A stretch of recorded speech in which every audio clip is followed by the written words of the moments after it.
ഒരു സാമ്പാർ ഉണ്ടാക്കാൻ തുടങ്ങിയപ്പോഴേക്കും ഫ്രണ്ട്സിൻ്റെ അടുത്ത് ഒരു വിളി വേഗം വരാൻ പറഞ്ഞു. പിന്നെ ഞാൻ അവിടെ പോയത് ഞെട്ടിത്തിരിക്കാനാണ്. എന്താണ്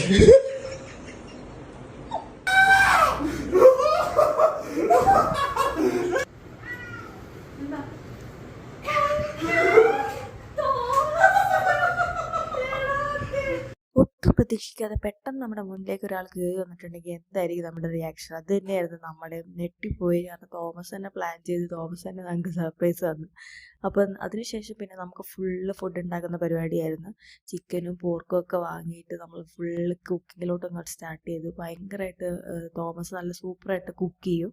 ചിക്കനും പോർക്കും ഒക്കെ നല്ല ടേസ്റ്റി ആയിട്ട് തോമസ് ഓൾറെഡി തോമസ് US പോകുന്നതിന് മുന്നേ തന്നെ നമ്മൾ കുക്കിംഗ് ഒക്കെ ഇങ്ങനെ ഇടയ്ക്കിടയ്ക്ക് പ്ലാൻ ചെയ്യുമായിരുന്നു. അപ്പോൾ അത് നല്ല അടിപൊളിയായിട്ട് കുക്ക് ചെയ്യുന്നതാണ് കേട്ടോ തോമസ്.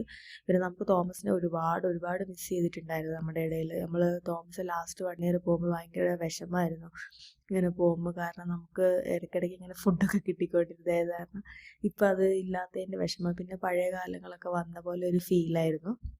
പിന്നെ പറയേണ്ട ആവശ്യമില്ലല്ലോ, ഫ്രണ്ട്സിൻ്റെ കൂടെ നമ്മൾ ഇരുന്ന് തുടങ്ങിയാൽ പിന്നെ ഒരു ദിവസം പോകുന്നത് അറിയില്ല.